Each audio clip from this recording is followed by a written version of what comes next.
We are being joined by the master of the podcast world. He has worked for Bleacher Report. What? Uninterrupted. What? The Athletic. What?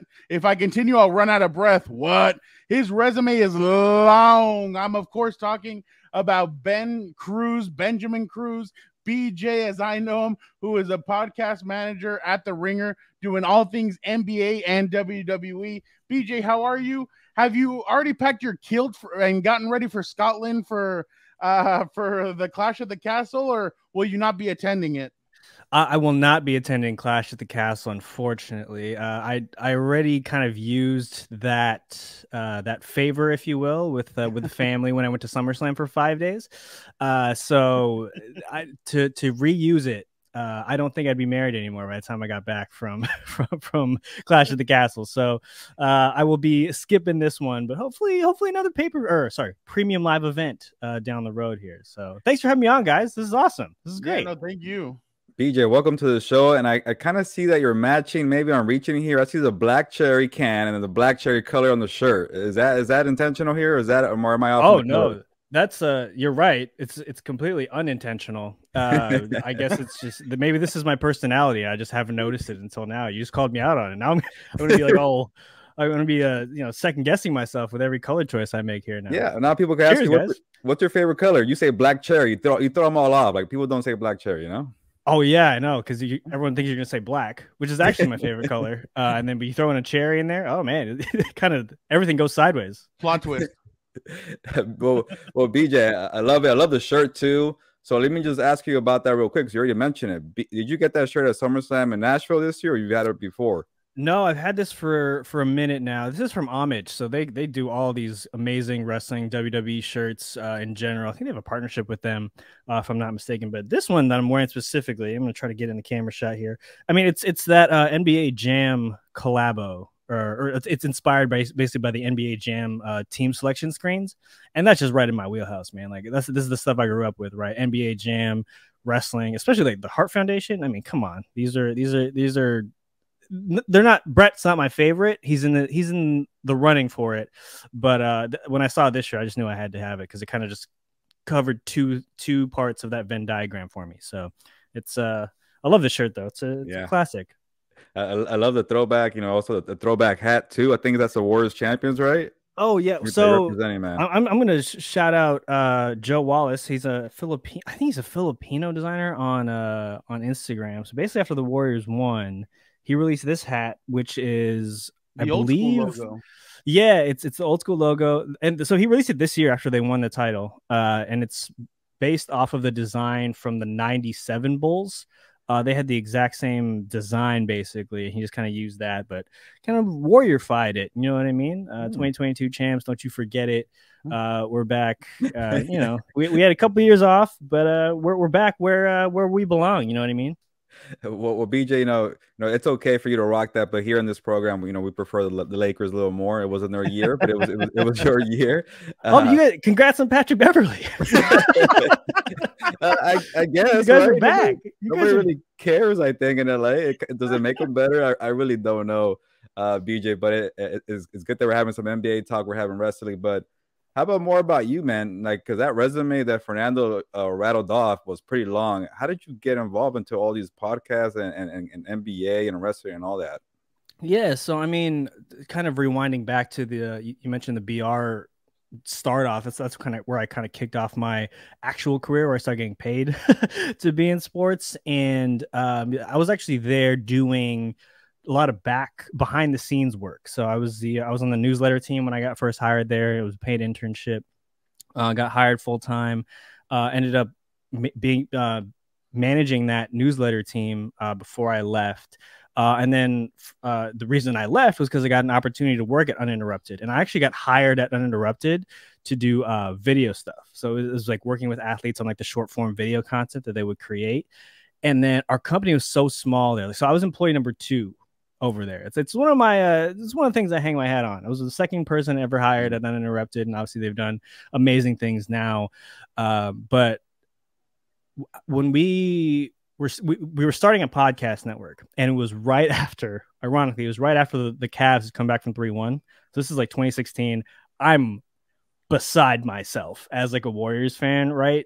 But I'm also like, this is probably good for the company. I was severely torn. Anyway, they wanted to start this pod, and the first guest was LeBron, right? So it was like, oh my God, this is coming fresh off 3-1. No one in the company knew how to do podcast stuff. Yeah, we were a very small team, and I had done some audio stuff kind of like back in high school and in college, so I was kind of familiar with kind of how the editing process worked. And I remember our general manager at that time came out like kind of into our small bullpen and was like, hey, we're doing this pod with LeBron, does anyone know how to edit this small piece that we can? We were like prepping for it because we were acquiring this podcast, and I was like, I could do it. And then I did it. And then after I did it from there, he was like, all right, great. Do you want to come and do the show? I was like, yes. Did it hurt having to listen to LeBron talk about the Game 7 block in Iguodala? Absolutely. But it was kind of the start of what is now kind of been the latter part of my career, if you will, where, you know, I was tasked with kind of running the podcast network at Uninterrupted. And then from there, I hopped over to The Athletic when I moved back to the Bay Area, went over to Blue Wire to help them out, to get them going as well. And then, you know, had a little stint at this short form audio platform called Vover, a startup last year. And then that's how it kind of led me all to where I feel like I've always been meant to be, if you will, just here at the Ringer. And it's that's kind of like a little bit of my journey, if you will, just kind of producing and all this other stuff. So obviously, BJ, we saw that you were at SummerSlam in Nashville. What was that experience like covering the event? And because I mean, Gilbert and I, obviously, we've gotten athletes after games and stuff. Yeah, and you kind of get them in the heat of the moment. When it comes to wrestling, how different is that? Getting the wrestlers as soon as they're coming off of either winning the championship, losing, or winning their match, or losing their match. Like, what's that like? Oh man, it was a trip, honestly, because first of all, we were kind of one of the only outlets. So we had Bobby Lashley after he beat Theory, or he defended the title against Theory. We got him backstage. So it was a trip being backstage in general. Like I was walking back with David, with Shoemaker, and our other producer, and Jonathan Kerma, and we were walking through the hallway at the back of Nissan Stadium, and it looked exactly like a video game, like like a WWE video game when you go to My Career and you're walking in the backstage. Literally, yeah, like the signs look exactly the same. It's like, hey, this is where catering is. So we get back there, and Lashley comes in, and him and Dave have this awesome conversation. And it was, he obviously, you know, I think one of the things that we have to figure out is like, you know, which version of Bobby Lashley are we going to get? Are we getting kayfabe Bobby Lashley, or are we getting Bobby Lashley? Right. So luckily, you know, he kind of towed that line pretty well, where he gave us a little bit of, you know, why did Theory tap out so quickly? Like, oh, well, he wants to save himself for the cash in afterward. Right. Or he's talking about how he can take on any challengers for the US title. And it was that, but he also kind of gave some, you know, some stuff behind, or also like just as himself, which was super awesome. And I know, you know, that's becoming more of a norm on the AEW side, and I would love to see that more. I think we're starting to see that more kind of on the WWE side as well. And I think that's one of the corners that we're starting to cover over at the Ringer, is just like after matches. You know what I mean? Like David, I remember when I first started, I started around WrestleMania time, or a little bit before WrestleMania, and they got Cody right after he debuted at re-debuted at WrestleMania, which was an incredible get. And it was literally right after. More than one special family. Yeah. Boom. Yeah, exactly.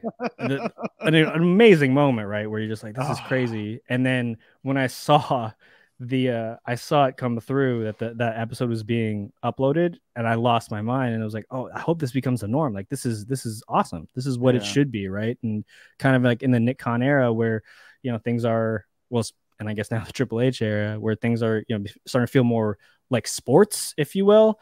You know, it's an awesome thing that I hope they keep building upon. Yeah, that's very cool to hear, BJ, because you always hear like the dumb kind of tired joke, like it's fake. Why should we treat it like sports? I'm like, they're still Yeah. athletes, man. Like they're putting in the work, and then try doing promos and acting, and then being an athlete at the same time in front of thousands of fans. So I like that they're doing that. Treat it the Gilbert, you same got it way. wrong. In front of the millions. That's right. And millions. I blew that opportunity right there. But BJ, that was cool to hear that point of view from Nashville. How about with this, Clash of the Castle? Is it in Scotland? Is this something unique? Do you like this idea? What do you expect from this? No, I mean, I think it's great. Another stadium, if you will. And like again, I didn't realize this until we were in Nashville. We were talking to Finn. So we had Finn Balor on Cheap Heat, and they haven't done this type of pay-per-view in like 30 years, right? I think Wembley they did in 92. It was Bulldog Brett, I think, was the main event. And they did one in Australia too, down under. Right. Yeah, but I mean in the UK specifically they haven't done it. So I think to be back there, I think is really special for a lot of people. But I mean, like I was, before I hopped on, I was kind of looking at the capacity of it. It's like 63,000 people. I mean, that's a lot of people. And the UK wrestling fans are wild. Like that's going to be a hell of a show, a hell of an environment, right? We'll see what the show is going to be like. I think it's going to be great based on the momentum and the past couple of weeks. But that crowd, I think it might be raucous. I still remember one time on Raw, they hijacked Raw by saying, "Oh, Bailey." Yeah. Like, and Charlotte was trying her hardest to talk, and she just couldn't. They were drowning her out. So those fans are obviously crazy. But BJ, obviously one of the biggest matches of the night is going to be when Gilbert's tribal chief gets into the ring to defend his title against Drew McIntyre. Now, in the past with Vince, usually wrestlers lost in their hometowns. It was known that like Cena would lose in Boston and other guys would lose in their hometowns. Could you see Triple H change that and maybe McIntyre lose, or do you feel like Roman will continue as the tribal chief and as the champion? What's your gut feeling on that one? Man, I've been trying to analyze this and figure it out. So before I get to like my actual prediction, I've seen a couple of theories that I enjoyed, which were that they split the title somehow. Like, I don't know, Roman and Paul and Heyman come up with some sort of shenanigans. I had a good one. Like, I had a good one. I had a good one. That theory comes in. He cashes it in. He takes both championships. And then Paul Heyman goes through remember, he's a lawyer. His father was a lawyer. He goes through the contract and he says it's only one title match. So Roman keeps one and Theory keeps the other. And that was like one way. The other way, I thought maybe they do a ladder match, not this month, but next month. And maybe like a Seth Rollins and a Roman Reigns go up, each grab a championship, both fall off, and Seth keeps one, Roman keeps the other. Then John Moxley is the champion over in AEW. Yes. You got the Shield all carrying gold. I mean, WWE, Nick Khan, I'm one phone call away, my guy. Like, just get, I could be a writer for you. You're coming for Triple H's job, apparently. No. That's the King of Kings. I bow down to my guy. I wouldn't steal his job, but hey, right hand man, I could be his Paul Heyman. I could be Triple H's Paul. There you go. Yeah. I mean, I'm just throwing it out there. I like that. Let's start that on Twitter. The hashtag. We'll like brainstorm after we get off here. But there you go. Yeah. I mean, so to your point of wrestlers, we can use that term now. By the way, wrestlers. Oh back. Yeah. Beautiful. Losing typically in their hometowns. I feel like this is a way. It could be a way where one, like you said, it kind of reverses that Vince mentality of that, but also them kind of paying back Drew for being. He was an awesome champion kind of during that COVID run, right? And the way he had to carry it with no crowd, and then the Thunderdome, which again we could argue all like, was that really a crowd? I think this is a way to kind of give him that moment, right? Because that moment where he basically squashed Brock at that Diet WrestleMania was a great moment for him, but he didn't get that pop. Right, like he got that pop at the Rumble when he won, which was awesome. But usually, when you're on that journey, you get that culmination pop at Mania when you go over, and he never got it. And I feel like this is a way for them to do that with, again, a crowd that's going to be bonkers. I might be more excited about the crowd than the actual card, but I think this is. I'm going with Drew, but barely, and I think that they'll find some way to get the title or titles back on Roman in time for kind of lead up to Mania against the People's Champ. I'm kind of skipping ahead here, but that's where I'm going. Well, BJ, let me ask you about Seth Rollins, because he kind of has like an interesting path. Goes from kind of like the super kind of hero guy to a villain. He's been stuck on the villain, but a losing villain. He's with the Cody Rhodes kind of storyline. What do you kind of see from this match with Riddle and at the castle? I'm just going to say castle in the UK, but what do you think about his storyline and kind of his path? Seth freaking Rollins, and maybe under Triple H, does that change a little bit? Man, I think Seth has been on a heater lately. I think he's been doing some incredible work, right? And he's evolved this version of Seth, Seth freaking Rollins. It's like, it's kind of Joker adjacent, right? Where he's just constantly laughing and he's wearing all these outlandish outfits, which, by the way, I don't think he's doubled up yet. And that might be the most impressive part, where it's like, do you think him and Becky shopped together at the same place? I think they were. Right, where they were just like trying to one up each other, and they're just finding these outlandish stores. They were going on Etsy and just creating all these custom suits. But I mean, I think he's been incredible. And right, he's technically a heel, right, in this feud. But if you listen, when he's out there, he's getting a babyface pop and babyface cheers, which is a credit to him, because again, he's one of the most incredible performers, period, like in the game. And I think this thing with Riddle has been really, really good. And, obviously when they pulled it from SummerSlam, this was the expectation, right, that they would bring it back for Clash. So, I mean, I'm excited for this match. Personally, I know everyone's kind of really hot. Riddle's riding high, especially after RK Bro, speedy recovery to Randy Orton. But man, I hope Seth goes over, because again, he's put on some bangers lately, right? Like the Cody thing, that trio of matches was, I don't know how they kept doing it. They just kept getting better, right? And then obviously it sucked that Cody got hurt, and we couldn't see that culmination of his career, or his his championship pursuit. But Seth is on a heater, and I think he needs to have a title run at some point here, and with Triple H at the helm, why not, right? Especially again, if we're talking separating titles, put one of them on Seth. He's that good. He's that freaking good. I love it, BJ. I like that idea, that plan. I think you two guys are on something here. We're creating storylines for WWE. But the other two I'm interested in, or I want to know more about, or I'm wondering when they're going to come back, is Sasha Banks and Naomi. Could this be the event for them to come back and make that return? Because you hear the little whispers and the rumors that they're finally on the good side. Well, at least with Triple H. Yeah, I mean, I feel like, so have they, is this one of the finals of the women's tag tournament is going to be, right? So I feel like it would be great, because again, we're talking about that pop, right? Alexa Bliss and what's her name they're going to fight with the EST. They're gonna fight with Bianca Belair. Oh, right. So they're in that six. They're in that 6 woman. Yeah, exactly. 6 woman tag match, right? So there's no big it's not a big tag team women's match. So it kind of feels like they're gonna interject the crowd with Sasha and Naomi. Right. Oh, so wait. So the tournament can't culminate there. Wait, no, the tournament should be done soon, right? Because Dakota and Monday. Io are in the finals, right? They're in the finals.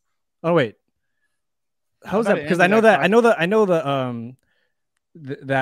part of the bracket got messed up because of that injury to Gigi.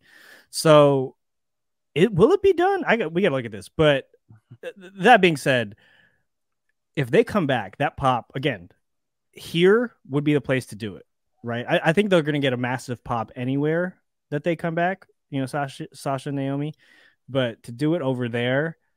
Oh boy, they again, those UK fans love them. They love them some football, like their version of football, and some wrestling. So that return is going to be. I mean, again, the return of Bayley, Dakota, and Io at SummerSlam was wild, right? That was wild in Nashville. I was there. I was ringside, and it was I lost my mind. Everyone, if Sasha and Naomi come back in Cardiff, or sorry, in at Clash, it's gonna be a monster moment. So obviously, BJ, just right now, I feel like we're in the honeymoon stage with Triple H taking over for Vince. Everyone loves the moves that he's making, bringing back old NXT stars. There could be some other wrinkles that we're waiting for. I mean, the first domino from AEW to jump over back to WWE was Cody Rhodes. There could be more movement happening. But what do you make of his takeover so far? And do you feel like this is going to continue?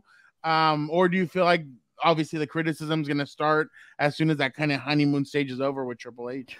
I mean, I think I'll get ahead of it and say like criticism will probably come, but I feel like that's just in any version of wrestling, right? Like there's definitely going to be a honeymoon period, and I think we are in it. That being said, the shows that he's been producing or helping produce since he took over have been incredible, right? Like Raw for 3 hours during the Vince era, it was a slog. It was tough, right? You're like, oh my God, 3 hours. Like this is going to, there's a couple matches on there where you DVR it, where you're skipping through, but just from the most basic standpoint, right, of the way that the pacing of the shows have been, that alone has been amazing. SummerSlam went by, it was beautifully paced. I thought there was a lot of matches on the card, but I remember we were sitting there, and all of a sudden it was Roman Brock, and you're like, oh my God, like we might get out of here at a decent hour. And that's kind of just the pacing of all the shows, obviously filling time and everything. That alone has been a massive step up. And obviously the creative decisions of bringing people back that were, to put it kindly, wronged during a certain era, right? Just bringing back Karrion Kross, bringing back Gargano, Io, Dakota, Bailey, all these people that all of us marks were clamoring for them to be put in a great spot. He's doing that now. And again, when they unified the titles, right, the Universal title and the WWE title, it kind of made sense because it was tough when there wasn't that much star power at the top, right? After Roman, kind of a steep drop off, and that was due to creative. Now with the injection, you feel like there's Triple a lot H, of mouths to feed, right? But now with Triple H, like people are moving up, like a lot, like Kevin Owens. Yes, right. Finn, I feel like is going to get a massive push at some point. Edge is like still in the mix, right? And again, Karrion Kross chasing the title. We only have one more year of Edge too, so right. Theory again. There's a lot of people there where I think you can divide the titles now, and it would make sense and would just be as impactful. So I think. Again, Triple H, I don't know if I'm necessarily shocked, right? Given how good NXT was and how that was the best product for years, right? When he was there. So, or when he was running things and just the way that he decided to kind of run that show. And that's trickled down to both now Raw and SmackDown. And no, A+. Yeah. Oh, there you go. A+. There you go. You're a good teacher. Last one for us, BJ, so we can let you go. I know you got to get back to the kids and everything, so we don't want to make this too long for you. Obviously, this is an AEW question. Do you feel like history is kind of repeating itself with CM Punk being at the forefront? I mean, with some of the news we've read lately, it kind of feels like for WWE fans especially, it's kind of a little bit of deja vu with the whole Eddie Kingston stuff and some of the other stuff that you've read and everything. It kind of feels like things aren't remember what he told MJF, the grass isn't always greener on the other side. So I don't know what you make of what's going on with CM Punk over at AEW. So it's been about a year since he came back right over there, and the year was too much. Yeah, it was okay. I don't know. I after the initial shock of him actually being back in a wrestling ring and actually taking a bump and cutting a promo, which he's still very, very good at. If you kind of look at it objectively, like he's nowhere near the same guy in the ring. No. Right. And that's fine. Like when you age, you lose a step. I mean, we're all feeling it, right? As non larger than life athletes. But the thing that bothers me about Punk recently is that he talks a big game that he doesn't have anymore, right? Like the pipe bomb, when that happened, it kind of made sense because, you know, and I agreed with a lot of what he was saying, right?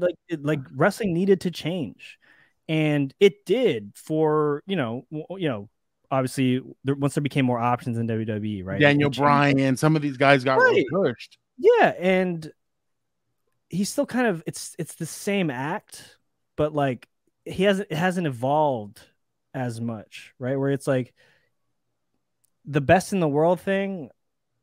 I don't know. Are you? Right? Like, I'm not saying Shane McMahon's the best in the world, but I think we can have a conversation where it's, you know, is what Punk's saying. Like, I don't know. Is he still that dude? And I don't know. I enjoyed the hell out of him getting squashed by Moxley last night. And look, they're probably going to run it back at All Out, and that's totally fine, right? He's still a big draw, but if he didn't get injured again. Right. If he didn't, I mean, I think that's a work. I think that's my gut, is my feeling is that, you know, it was a work. And I was to borrow something from the Masked Man show that dropped today. They were talking about it might be penance. It might be kind of punishment for Punk for kind of going off script last week and calling it Hangman. Right. And that would make sense too. But again, you gotta, he thinks he's bigger than wrestling. Right. And like I don't know. I just never really enjoyed, well, like when he was on that WWE, that Fox show, right? That WWE was running with Renee and, you know, Christian were on it. And he was a big signing, right, for them. But he always made it out to be like, oh, I'm working for Fox. I'm not working for WWE. Right. He was always trying to separate that. Yeah. And it was like, what, why? What? I mean, I get you have bad feelings from there, and, you know, maybe those linger and whatever. But I mean, at some point, you're getting checked to be on TV, right? And I'm sure he was fairly compensated. Oh, I'm sure he got the bag, you know. And I don't know. It's especially now, you know, like you hate to see people get hurt, and in the way he got hurt, and he was fine as champ, but I don't know. I'm kind of over it, just because there's so many other good wrestlers younger in AEW. Yeah, AEW, I didn't try and go fight in UFC, and yeah. Right, like are we supposed to pretend we didn't see what happened in the UFC? Are we supposed to pretend that you just didn't get your ass kicked? Gilbert, did you have to cover any of those or no? I did not, but they were pretty bad. I think a couple of them were in Chicago or Milwaukee. Right, so like I'm very anti-Brock, right? That's just a me thing, I think. But also, I kind of get it. Right? Yeah. He looks like he could kill me if I said that to his face, and I've seen him do it to people in UFC. Again, we saw Phil Brooks. I'm sorry, like that should. Again, if I got my ass kicked that bad, some humility would overcome me once I return to my previous profession. And maybe that's just me. Maybe that's, again, he's his own person. He's been very successful in what he's been doing. Don't forget what the tribal chief cut on last Friday, or a couple of Fridays ago, when he's like, if somebody tells you that they're the best and it's not your tribal chief, they're lying to you. So I think he cut that promo a little bit just to kind of throw it at Punk a little bit. Well, absolutely. And like for everything, for all the shortcomings that everyone threw on Roman when he was on the come up, right? Like, who's being pushed down our throats? He's this, that, and the third. Look at him now. He's the biggest star in wrestling. Like, no matter how you slice it, this dude's probably on his way to Hollywood after his career is over, which is, you know, it's probably winding down. And like, I don't know. I think down the road, like, yeah, the pipe bomb was nice. Punk will be, you know, revered in a certain way, but like this run that Roman is on, I think for me, him and, like, in comparison, like Punk's peak, I don't think there's a comparison. Like, I think Roman is that good right now. And the best is yet to come. Absolutely. I know it. But BJ, thank you so much. You grew up in, I'm sure you grew up in around Mexicans, and you know what compas means, right? Family. Yeah. So you're a compa. Thank you so much for jumping on with us. We truly appreciate it. Sorry for taking so much of your time, but man, you really gave us so much knowledge and really improved our knowledge in WWE and obviously we got to know you. So definitely thank you so much for jumping on with us. Thank you guys for having me. This was a lot of fun. And let's throw up them ones. We're the ones. BJ, let everybody know where they can follow you and all your great work. Follow me on Twitter at Cruise Control. That's control with a K. Since we talked about wrestling, I'll plug. So I'm on paternity leave, but I'm still gonna plug the work spot. Check out everything we're doing on the Ringer Wrestling feed over at the Ringer. Check out the Book of Wrestling. 25 catchphrases. 25 catchphrases. Oh my God. David Shoemaker's going to kill me. 25 catchphrases that define the Attitude Era. There it is. We just released an episode last week. That's got to be Kane's debut and everything that he brought to WWE. But check that out. Guys, thanks so much for having me. This was a ton of fun, and happy to come back on whenever you need. I'm always talking wrestling is not, it's not hard. The man, the myth, the legend, BJ Cruz. Thank you so much, BJ. Thank you.